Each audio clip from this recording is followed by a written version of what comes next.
Jemi rikthyer në studio, me mua është bashkuar Aldo Markoçi, drejtori ekzekutiv i lëvizjes Mjau. Do të flasim për reformën zgjedhore në Shqipëri, ku në fakt duket se pavarësisht vullnetit të palëve në pas zgjedhjeve të 2017, çështja tani ka ngelur pes, ku ka një drap nga ana e Partisë Socialiste, por nuk ka marrë ende dakordsinë e opozitës.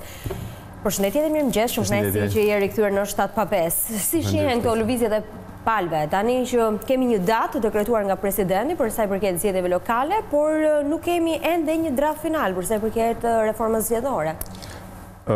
E para, nuk është se kemi vetëm një draft final, po kemi një situatë e cila po përsëritet pothuajse në çdo palëzgjedhje. Dhe ky është ndoshta një nga problemet më të mëdha që ne po hasim tashmë, sepse nuk është më pra është ndryshe kur ndodhet për herë të parë apo për herë të dytë, po kur ndodhet për herë të 27, fillon të krijon një problem tek besueshmëria e partive politike për kaqësi njerëzve. Është një histori që kemi parë, pra ku partitë akuzojnë njëra tjetrën që asnjëra prej tyre nuk lëviz përpara me reformën zgjedhore, është e njëjta që ka ndodhur në 2017, 2009, 2005, pra në gjitha zgjedhjet që ne mbajmë mend ka ndodhur e njëjta gjë. Dhe problematika është që do përfundoj në të njëjtën mënyrë siç ka përfunduar edhe herët e tjera. Për sa kohë që po fillon dhe po vazhdon në të njëjtën mënyrë, gjatë atij që do vazhdojë dhe do mbyllet në të njëjtën mënyrë, që është mënyra më e gabuar. Kush është që do arrijmë dhe do të shtyjmë zgjedhjet me 1 apo 2 javë, do mblidhen prap krerët e partive në një dhomë sekrete dhe të fshehtë ku nuk me një marrëveshje të orëve të fundit. Ku nuk depërton dot, po më e rëndësishme është ku nuk depërton dot askush përveç atyre 2-3 personazheve për të kuptuar se kush është marrëveshja dhe pse është kjo marrëveshja më e mirë që do arrihet. Siç është bërë, siç e thashë në zgjedhjet e tjera, dhe askush nuk do marrë vesh askush. Ku bën ndryshime të rëndësishme siç ishte kreu i KQZ-s, avokati i popullit, po jo vetëm ato, janë edhe një sër, se kësaj radhe po flasim për gjëra që janë edhe pak më të thella në ngjarje. Por po flasim, nuk është vetëm se ne her pas herë kemi pas 2009 kemi pas kartat e identitetit.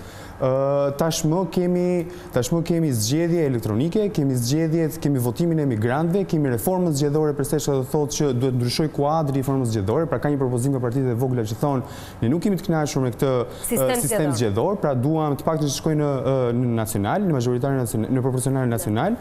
Dhe është për diskutuar dhe listat e hapura apo të mbyllura, se kemi që nga 2017, opozita, qeveria, gjitha partitë e tjera ankohen për faktin që kryeministrat apo liderat e partive janë kthyer në mbret, ankohen për faktin që listat e deputetëve të gjitha partive kanë probleme me njerëz që janë ose të lidhur ngushësisht me biznesin dhe të marrë peng nga biznesi, ose, akoma më keq, të marrë peng nga kriminaliteti. Pra njerëz janë të afiluar me krimin. Tashmë, nëse ne po flasim kaq gjithë, kemi rënë gjithë dakord që listat nuk janë mirë, që zgjedhjet kanë nevojë për një kuadër më të mirë rregullator, që kemi nevojë për një monitorim më të mirë të financimit, të monitorimit të financimit të partive politike gjatë zgjedhjeve, dhe mos harrojmë herën e fundit ne patëm një marrëveshje të minutës fundit, nga këto që kemi në qef, midis Ramës dhe Bashës për sa i përket sponsorizimeve në media, për sa i përket dhe afishimit të posterave elektoral në bashkitë e vendit për zgjedhje lokale. Tani, dy gjëra. E para, edhe një herë, kjo ishte një zgjedhje urgjente, emergjente, pas një arsye të mirë, sepse organizatat e shoqërisë civile, bashkë me NDI-n, bashkë me OSBE-n, bashkë me Këshillin e Evropës, kishim muaj të tërë që kërkonim dhe i kishim dorëzuar një draft të 3 partive kryesore në vend, se si mund zgjidheshin pak gjëra kësaj radhe, pra që të vijë një hap përpara kësaj radhe, po i vënë ama i studiuar dhe me disa ligje që duhet ndryshuar brenda kodit zgjedhor në mënyrë që mos kemi ndryshime, sepse ajo që ndodhi ishte që u bë një ndryshim brenda natës dhe shumë njerëz që merren me kushtetuesen mund të argumentonin që ishte antikushtetues. Absolutisht. Mirë, kemi parë reagime të shumta të ndërkombëtarëve, por edhe të kreut të OSBE-s, ku vazhdon dhe bën thirrje palëve, uluni në tryezë dhe kaloni reformën zgjedhore sepse është shumë e rëndësishme për Shqipërinë.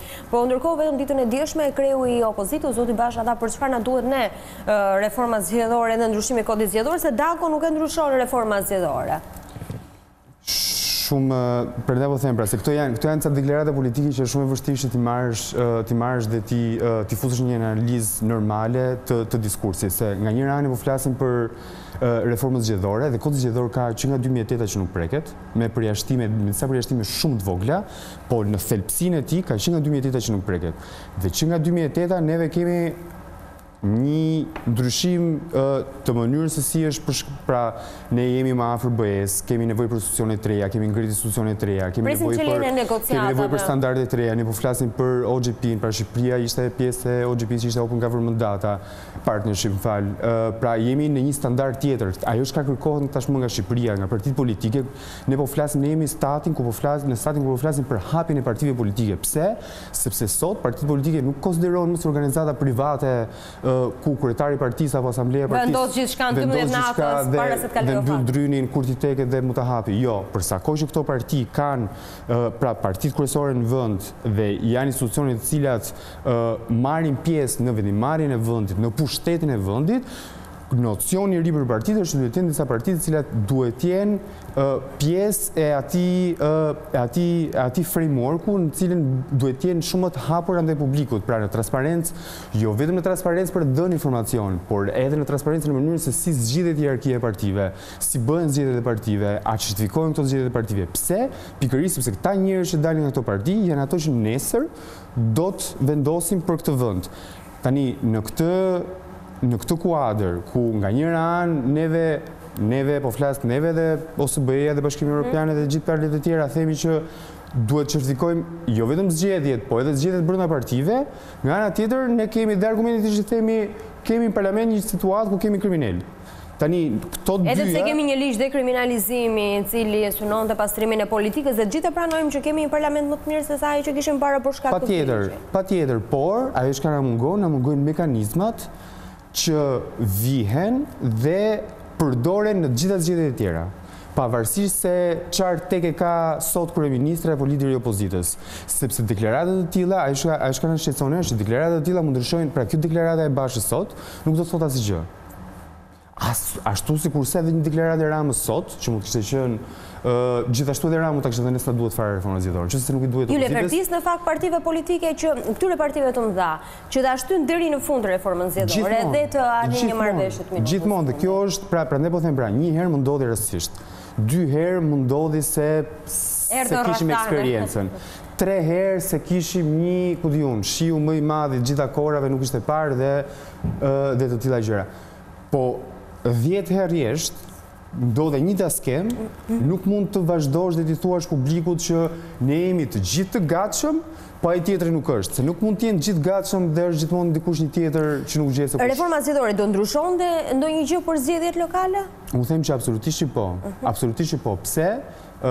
E para duhet të parë me seriozitet çështja e partive të vogla. Unë besoj që partitë e vogla kanë qenë një problem shumë i madh i këtij vendi, është e vërtet.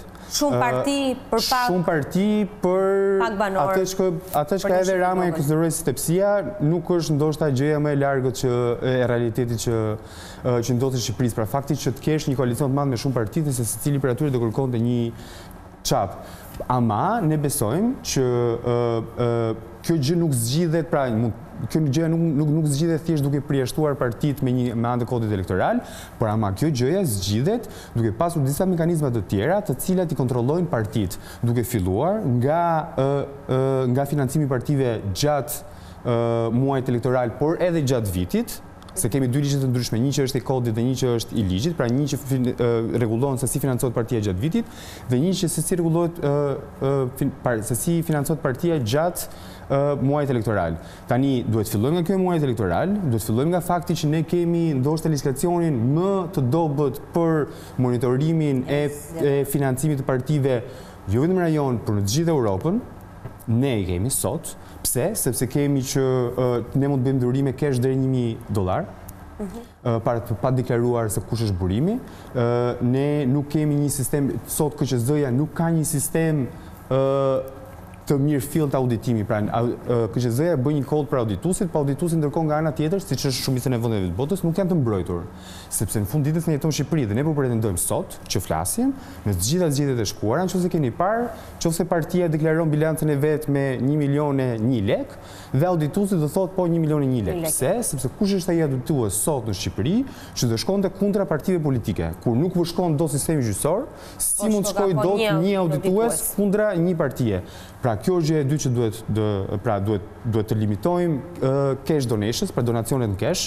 Duhet të fuqizojmë rolin e KQZ-s dhe mbrojtjen e audituesve që do merren me partitë politike. Duhet të rregullojmë dhe të vëmë limite për donacionet që mund të bëjnë individ apo kompani tek partitë politike. Duhet i kërkojmë partive politike që të bëjnë një raportim jo vetëm në fund të muajit, po duhet ta bëjnë sa herë që kanë evente të mëdha për të rakorduar kostot e tyre të eveteve, sepse përndryshe pastaj fshihen.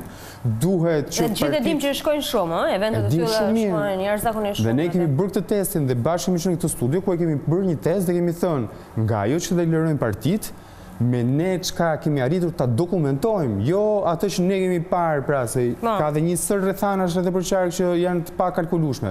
Po vetëm atë që ne mund të dokumentojmë, kemi dalë 2 deri në 3 herë sipër vlerës shifrës që është deklaruar. Dhe po flasim vetëm për dekorimet e qyteteve, të quajmë dekorime, po flasim për konventa, po flasim për mbledhjet e mëdha të partive, nuk po flasim për çokat e deputetëve nëpër lagje, nuk po flasim për çokat e deputetëve nëpër fshatra që ne nuk i arrinim dot. Takimet që i mbledh gjithë fshatë. Dhe nuk po flasim pastaj për blerjen e votës. Bashkë me këto, llogaritja jonë shkonte deri në 6 fish të shifrës. Se nga dalin këto para, kjo është një pikpyetje e madhe që ka nevojë për ndryshime. Nuk është vetëm një pikpyetje e madhe, po është edhe një pikpyetje e madhe, ose më mirë, është një përgjigje sepse ne vazhdojmë sot e kësaj dite dhe kodin zgjedhor e zgjidhim në këtë mënyrë. Pra zgjidhet në moment fundit me dyert mbyllura ku askush nuk merr vesh se çfarë ndodh. Dhe me disa zgjidhje të cilat jemi të kënaqur nga shtrëngimi i duar. Jemi të kënaqur, po jemi të gjithë që nga asambleja që më kujtohet ajo, që nga asambleja e PS-s që doli ajo gruaja, nuk e di nëse ke parasysh, ne marr vetëm ju mos u zini se ne as uja as drita as gjë, vetëm ju mos zini. Ishte shumë kënaqësi që ishe këtu mëngjes me mua në 7:05. Do takohemi shpesh, besoj gjatë 2019 sepse kemi vite elektorale, do flasim për shumë gjëra në Shqipëri, ku shpresojmë që do të kemi zgjedhje më të mira se sa ato që kemi kaluar pas. Me këtë deklaratë jemi të kënaqur. Shpresojmë, po gjasat nuk janë akoma që do na pritoj. Nuk kemi ende sinjale. Për të parë më shumë video të programit ton, regjistrohuni tani në YouTube.